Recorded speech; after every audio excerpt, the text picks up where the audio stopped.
Hi, I saw a really funny paper that was posted online in theoretical computer science. So what I would thought would be funny would be to go look at the paper and to give my reactions to it. So the paper name is Lower Bounds for Probabilistic Polynomial Time. And so what we should do, so let's take a look at this. So the abstract says that we will fill a gap in existing complexity theory by introducing the class of probabilistic polynomial time computations. That is, computations that probably terminate in polynomial time as far as we know. We apply this class to show that algorithms for NP-complete problems probably don't run in polynomial time. So this is going to be quite amusing, at least. So the introduction, the motivation behind the new complexity class of probabilistic polynomial time, PPT, can best be described by recounting the conversation that led to its discovery. The second author was talking about his register of blah, blah, blah, blah, blah, which might be considered inefficient. This led the first author to ask whether it was polynomial time, to which the only possible answer under the circumstances was probably. So this is something that I do with my students a lot of the time. I tell them, what is the answer to a yes-no question that would piss off their instructor? What is the answer to a yes-no question that would make their instructor the most angry? And the answer is probably or maybe, one of the two. So this is quite funny. This led to the question of which complexity class the algorithm fell into, but there was no known class for algorithms that are probably polynomial time. And after a period of intense research and discovery, and there's a little footnote here that says, by other researchers on unrelated topics, the paper was born. That's hilarious. Okay, so the first definition, an algorithm A probably runs in time t of n if and only if the algorithm's designer is pretty sure it runs in deterministic time t of n, where pretty sure means with reasonably high degree of certainty. 9/10 sure, or at least 3/4. So this is actually funny for several reasons. One of the main reasons is that the actual class that this is based on, probabilistic polynomial time, it involves a certain constant that the Turing machine, that the program or something that's behaving like the program will stop within a polynomial number of steps after making some number of guesses, and the percentage of the time that it gets the answer correct is at least a certain number, and that's usually some number that is defined at least 1/2, because if it's 1/2 or lower, it can just guess yes or no without having to do anything. So the 3/4 here is actually one of the constants that's used sometimes it's 2/3, but effectively you can make it any constant between 1/2 and 1 if you wanted to. So it's funny that they're actually just picking an arbitrary constant here, because that's what's actually done, which is hilarious. So they have an algorithm performance picture right here. An empirical proof that an algorithm is in PPT. This looks like a polynomial to me. And that's something that a lot of people fall into, that they see a certain trajectory of a graph, and therefore it must behave like this for all eternity, and you can't necessarily guarantee that.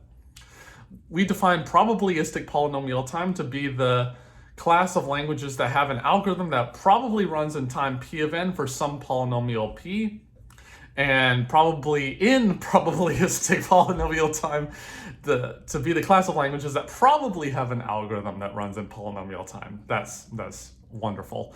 We formalize the preceding definition by constructing an algorithm A that takes in a generating algorithm computing some language L and enumerates all possible Turing machines, effectively algorithms, looking for one that generates the same language in the original PPT.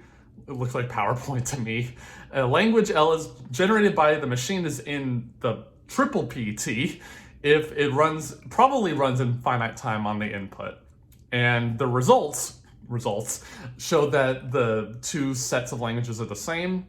And so the two P's is a subset of the three P's. And then for the three P's one, that means that there is some algorithm that searches for a double PT algorithm that probably terminates, yielding an output algorithm, and then they go into more details about that. But there's a comment here that says that this probably adds only a admittedly large fixed constant to the running time, which is great. This allows us to prove the following theorem, which is our primary result, that NP is not contained within PPT.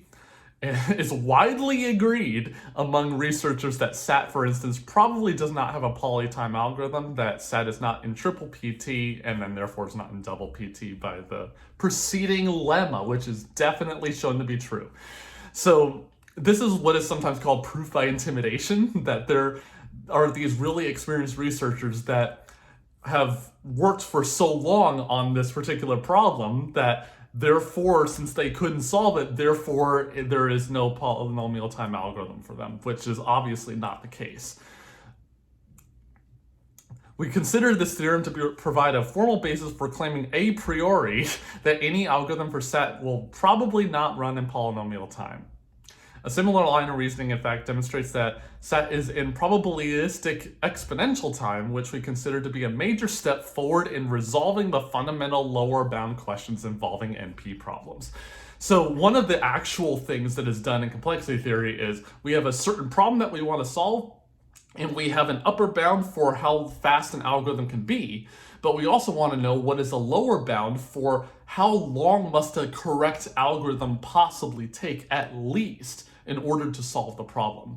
And currently we're at, I think, like linear lower bounds or polynomial lower bounds for NP complete problems, and that's not enough. If we can show that we can get to beyond polynomial, then that will show that P is not equal to NP, but we're not even close to that. So that's a legitimate technique. It's just that there's a lot of roadblocks in going that route, because you have to show that any possible algorithm cannot possibly work.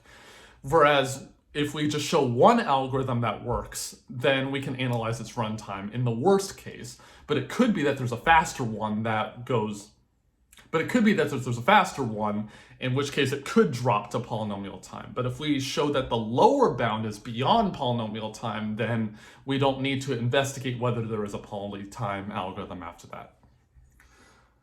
All right, so the conclusion says, by showing that any algorithm for any, so the conclusion says that by showing that any algorithm for an NP complete problem probably doesn't run in poly time, we have probably made a major step forward in the field of complexity theoretic lower bounds. We believe that double P is a promising area for future study, including classifying exactly which problems do or don't probably have efficient solutions. Furthermore, these developments are a great boon to graduate students and algorithms courses. Formerly, when asked to provide analysis of an algorithm's performance, students often had to perform very sophisticated and difficult calculations. Probabilistic analysis provides a very simple and natural way to exactly specify the complexity class of algorithms, where numerical analysis is unwieldy by simply specifying what time bound the algorithm probably runs in. And thus concludes a really humorous paper in complexity theory. So hopefully that was interesting. Leave thoughts about this funny paper in the comments down below. As always, please like the video and subscribe to the channel. It really helps us out. There are many other links in the video description if you want to support the channel further. And as always, thanks for watching, and I'll see you next time.